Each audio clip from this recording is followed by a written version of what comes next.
शुरुआत करते हैं अहम खबर के साथ। ग्वालियर में डिप्टी कलेक्टर के साथ ठगी हुई है। सस्पेंड डिप्टी कलेक्टर से करीब 3 लाख रुपए ठगी हुई है। सीएम ऑफिस का कर्मचारी बनकर 3 लाख रुपए ठगे गए। विभागीय जांच में सजा कम कराने का झांसा दिया गया। डिप्टी कलेक्टर अरविंद पर महिला ने लगाए थे गंभीर आरोप। तो बता दें आपको कि विभागीय जांच में कम सजा कराने की बात सामने आई है। डिप्टी कलेक्टर पर महिला ने गंभीर आरोप लगाए थे। ग्वालियर में डिप्टी कलेक्टर के साथ ठगी हुई है। तो आप देखिए कि ग्वालियर में डिप्टी कलेक्टर के साथ ठगी का मामला सामने आया है और गंभीर आरोप जो हैं वो भी लगाए गए थे और डिपार्टमेंटल जांच में सजा कम कराने के नाम पर लाखों रुपए ठगे गए। एफआईआर दर्ज हो गई है इस पूरे मामले में। आपको बता दें, विभागीय जांच में सजा कम करने का झांसा देकर डिप्टी कलेक्टर अरविंद माहौर से ठगी की गई है। उन्होंने ठगों के झांसे में आकर अलग अलग समय पर ऑनलाइन वॉलेट और बैंक खातों के माध्यम से लगभग 3 लाख रुपए ट्रांसफर किए हैं। और आपको बता दें कि अरविंद माहौर पहले मुरैना जिले में तैनात रहे हैं, वर्तमान में राजधानी भोपाल में पदस्थ हैं।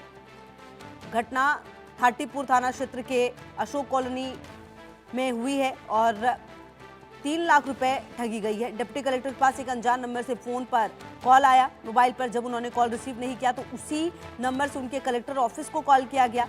साथ ही सीएम पोर्टल से बात करना बताकर डिप्टी कलेक्टर द्वारा फोन कॉल रिसीव ना करने की बात कही गई।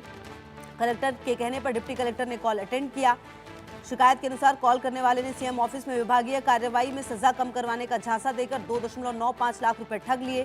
डिप्टी कलेक्टर ने मामले की शिकायत एफआईआर पोर्टल पर की थी। पुलिस के अनुसार शहर के थाटीपुर थाना इलाके में स्थित न्यू अशोकनगर कॉलोनी निवासी 41 वर्षीय अरविंद सिंह माहौर बतौर डिप्टी कलेक्टर सबलगढ़ में पदस्थ थे। उन्होंने थाटीपुर थाना पुलिस को बताया कि 19 सितंबर 2025 की रात 8:17 पर वो ग्वालियर में अपने निवास पर थे। उसी समय उनके मोबाइल पर एक अनजान नंबर से कॉल आया। अनजान नंबर देखकर उन्होंने फोन कॉल रिसीव नहीं किया। हालांकि बाद में इसी नंबर से कलेक्टर ऑफिस कॉल गया, जहां विभागीय जांच संबंधी जांच की बात कही गई। आपको बता दें, डिप्टी कलेक्टर अरविंद ने कलेक्टर साहब के रेफरेंस से जो कॉल आया उसमें कोई ऐतराज नहीं किया। उन्होंने उस व्यक्ति के कहने पर 19 सितंबर से लेकर 1 अक्टूबर के बीच अलग अलग नंबर पर अपने ऑनलाइन वॉलेट और बैंक खातों के माध्यम से लगभग 2.95 लाख रुपए ट्रांसफर किए हैं। और संतोष सिंह हमारे संवाददाता ज्यादा जानकारी के लिए इसी खबर पर हमारे साथ। संतोष, देखिए, अलग अलग नंबर पर जो पैसे हैं वो ट्रांसफर किए गए इनकी तरफ से। अब एफआईआर भी दर्ज कर ली गई है। क्या कुछ जानकारी इस पूरे मामले में सामने आ रही है? देखिए, सबसे पहले तो मैं बता दूं, जो अरविंद सिंह माहौर है, जो डिप्टी कलेक्टर है, सबलगढ़ में पोस्टेड थे ये और एक विभागीय जांच का सामना इस समय कर रहे हैं और ये सस्पेंड चल रहे हैं। ये ग्वालियर के थाटीपुर थाना क्षेत्र के अशोक कॉलोनी में रहते हैं और इन्होंने एक शिकायत ऑनलाइन दर्ज कराई थी और इस जीरो पे एफआईआर दर्ज कराई थी। इन्होंने कहा था कि अलग अलग डेटों में उनसे ठगी की गई है और ठगी की रकम लगभग 3 लाख रुपए बताई गई है। इस पूरे मामले को लेकर थाटीपुर थाना पुलिस ने मामला तो दर्ज किया ही है, साथ ही साइबर टीम की मदद से जो शातिर ठगे जिन्होंने ठगी की वारदात को अंजाम दिया उन तक पहुंचने की बात की जा रही है। अगर बात की जाए तो जो ठगे शातिर ठगे जिसने अरविंद सिंह माहौर को कॉल किया था, उसने अपने आप को सीएम हाउस से बताया था, सीएम हाउस का कर्मचारी बताया था। उसका ट्रू कॉलर पे जब नंबर सर्च किया गया तो वहां पर सीएम हाउस का जो कर्मचारी है, सीएम हाउस पोर्टल का कर्मचारी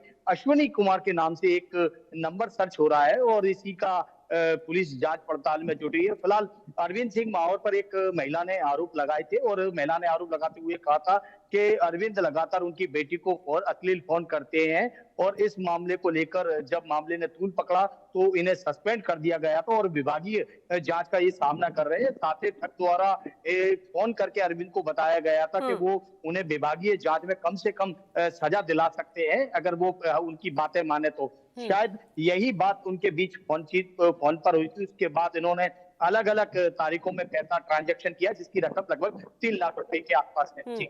अच्छा संतोष, ये जो पैसे ट्रांसफर किए गए अलग अलग नंबर से, अब नंबर क्या वो सारे बंद आ रहे हैं? क्या उसके जरिए कुछ पता चल पाया है? देखिए, जो सातिर ठग है उसका नंबर तो फिलहाल बंद आ रहा है और जिस तरह से मैंने आपको बताया तो जो सातिर ठग का जो साइबर टीम ने जब उसके मोबाइल को सर्च पर डाला तो उसके ट्रू कॉलर पे सीएम जो पोर्टल है, सीएम हाउस का जो कर्मचारी पोर्टल है, उस पोर्टल पे उसका नाम अश्विनी कुमार के नाम से आ रहा है। तो इसी की जांच पड़ताल में साइबर टीम लगी हुई है। वहीं पूरे घटनाक्रम की बात की जाए तो अलग-अलग नंबरों से भी पूर्व में इनकी बात होती रही है। वो फोन डिटेल भी निकाली जा रही है। अधिकांश जो नंबर है वो बाहर के हैं, कुछ ठीक नंबर है, चालू है लगातार जिन पे रहेगी इस बेल पर जा रही है, नजर, लेकिन आगे भी देखना होगा कि किस तरह से इस पूरे मामले में खुलासे होते हैं। बहुत शुक्रिया आपका इन तमाम जानकारियों के लिए।